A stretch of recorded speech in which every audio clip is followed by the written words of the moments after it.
Cyril Ferraud, célèbre présentateur de télévision français né le 15 mars 1985 à Digne-les-Bains, a toujours été reconnu comme un modèle d'optimisme, d'intelligence et d'énergie. À l'écran, il affiche toujours un sourire éclatant, une voix assurée et une politesse qui lui vaut l'admiration de millions de téléspectateurs. Mais derrière les lumières vives de la scène, derrière des succès retentissants comme Slam, La carte au trésor ou 100% logique, se cache un monde intérieur paisible, empli de tristesse. À 40 ans, après avoir franchi le premier sommet de sa carrière, Cyril a finalement avoué ce que le public n'osait que deviner. Même une personne aussi heureuse que lui porte en elle des blessures profondes, des choses qui n'ont jamais été dites. La vie de Cyril Ferraud semblait accomplie. Une carrière solide, une réputation respectée, une allure radieuse, un esprit vif et une capacité rare à communiquer avec le public. Mais derrière cette image se cachaient des années de difficultés, de deuil et de solitude. Dès son enfance, Cyril était d'une âme sensible. Il a grandi dans une famille de la classe moyenne où ses parents ont toujours encouragé leur fils à étudier dur et à s'entraîner sérieusement. Il a rapidement montré un talent pour les langues et un amour pour la télévision, au point qu'à un peu plus de 10 ans, il a enregistré sa propre voix, simulant les programmes qu'il regardait. Mais cette passion n'a pas toujours été soutenue. Son parcours pour intégrer l'industrie audiovisuelle française, un environnement féroce, compétitif et parfois empreint de préjugés, l'a contraint à travailler beaucoup plus dur que les autres. Cyril a dû travailler bénévolement en coulisses, attendant l'occasion de se lancer devant la caméra, acceptant des échecs précoces dont peu de gens étaient au courant. Au début de sa carrière, Cyril était souvent considéré comme trop jeune, trop gentil, pas assez viril. Ses collègues plus âgés le considéraient comme un garçon mignon et poli, mais pas assez sérieux pour devenir une véritable star. Ces mots ont insomniaque Cyril pendant de nombreuses nuits, se demandant s'il avait fait fausse route. Mais avec persévérance et confiance en lui, il a progressivement gagné du terrain auprès du public. Lorsque Slam est devenu une émission populaire, Cyril a commencé à être reconnu et respecté comme un animateur intelligent, charmant et professionnel. Cependant, à cette époque, alors que sa célébrité atteignait son apogée, la tristesse grandissait également en lui. En 2019, il a vécu l'événement le plus important de sa vie, le décès de son père, qu'il aimait profondément. Ce n'était pas seulement une perte personnelle, mais aussi une blessure mentale qui ne s'est jamais complètement refermée.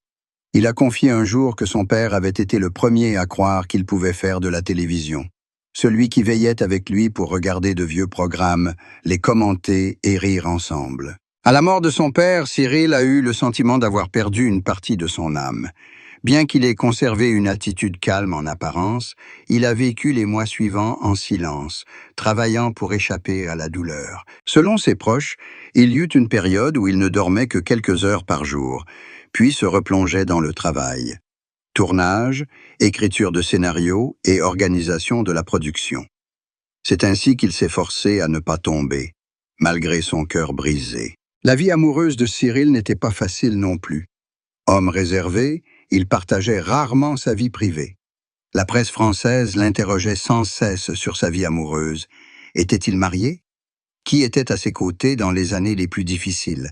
Pendant longtemps, Cyril a évité d'en parler, se contentant de dire « Mon amour appartient à ma vie privée et je tiens à le préserver ». Mais à 40 ans, lors d'une rare conversation, il a admis avoir entretenu une relation profonde et durable, mais qui a finalement pris fin à cause de différences de mode de vie et de pression professionnelle. Cette femme, autrefois considérée comme son épouse, était celle qui était à ses côtés au début de sa carrière, lorsqu'il n'était pas encore célèbre, qui a partagé avec lui les jours difficiles et qui l'a même aidé à surmonter le choc psychologique après le décès de son père.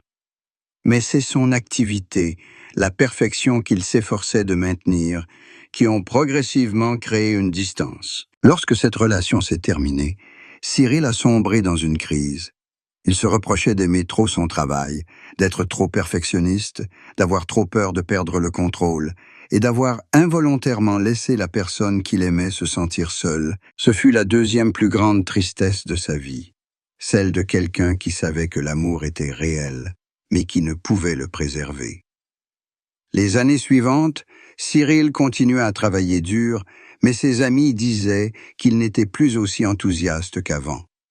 Bien qu'à la télévision, il souriait toujours habile, mais son regard reflétait parfois une tristesse difficile à dissimuler. Son ex-femme, qui apparaissait rarement en public, confia un jour à une amie que ce qui l'inquiétait le plus n'était pas l'amour, mais la santé de Cyril. Elle savait qu'il avait beaucoup sacrifié pour son travail, cherchant toujours à paraître fort malgré sa faiblesse intérieure. Après la perte de son père, Cyril montra des signes d'épuisement, de stress prolongé, et dut interrompre brièvement son tournage pour soigner des insomnies et des maux de tête chroniques. Bien qu'il soit revenu plus tard avec son sourire familier, ses proches ont déclaré qu'il portait encore en lui une fatigue mentale non dissimulée. Il parlait rarement de sa maladie, mentionnant seulement à quelques reprises qu'il devait apprendre à ralentir et à vivre plus léger. Mais pour quelqu'un qui, comme lui, privilégiait toujours les responsabilités, c'était presque impossible. À 40 ans, en repensant au passé, Cyril Ferraud ne pouvait s'empêcher de se demander « Qu'a-t-il échangé pour en arriver là ?» Il a dit un jour « La télévision est la plus longue histoire d'amour de ma vie », une affirmation à la fois ironique et vraie. La télévision lui a apporté la célébrité, la reconnaissance, mais l'a aussi privé de ses années d'intimité, de la possibilité d'aimer et de profiter de la vie comme une personne normale. Quand on est connu de millions de personnes, on n'a plus le droit d'être faible, de trébucher, d'être triste. Toutes les émotions vraies doivent se cacher derrière un sourire, et c'est ce qui rend la solitude plus profonde que jamais. Cyril a un jour avoué que sa plus grande tristesse était le sentiment de ne pas être vraiment compris par personne. Bien qu'entouré de collègues, de fans et d'amis, il ressentait un vide profond. Il est toujours à l'écoute des autres, mais se laisse rarement vraiment écouter. Ses proches racontent que certains soirs, après un tournage, il rentre chez lui en silence, allume la lumière, écoute de la musique classique et reste assis seul pendant des heures. C'est le seul moment où il s'autorise à être triste, à se détendre. Et puis, le lendemain matin, il retrouve le monde des sourires, de la légèreté et des blagues pleines d'esprit. La vérité sur la santé de Cyril inquiète beaucoup de monde. Bien qu'il soit resté en forme et actif, la pression du travail et le stress constant ont commencé à faire réagir son corps. Il a dû changer de mode de vie, pratiquer la méditation, suivre un régime strict et éviter les longues tournées. Les médecins lui ont un jour conseillé une année sabbatique pour se rétablir complètement, mais il n'a arrêté que quelques mois avant de reprendre le travail. « Je ne peux pas m'éloigner du public trop longtemps », avait-il dit un jour. Mais ses proches ont compris que la véritable raison n'était pas seulement la responsabilité professionnelle, mais la peur du vide, la peur qu'en s'arrêtant, il devrait se confronter à lui-même, à la douleur qu'il avait si longtemps évitée. Malgré ces moments de fatigue, Cyril Ferraud reste considéré comme l'un des visages les plus fiables de la télévision française. Son professionnalisme, sa sophistication et sa gentillesse imposent le respect. Mais c'est aussi un fardeau. Il doit toujours être parfait, toujours joyeux, toujours correct, alors qu'au fond, il n'est qu'un homme qui a souffert d'une perte, qui a souffert d'amour, qui s'est senti seul au milieu d'une foule, seul au milieu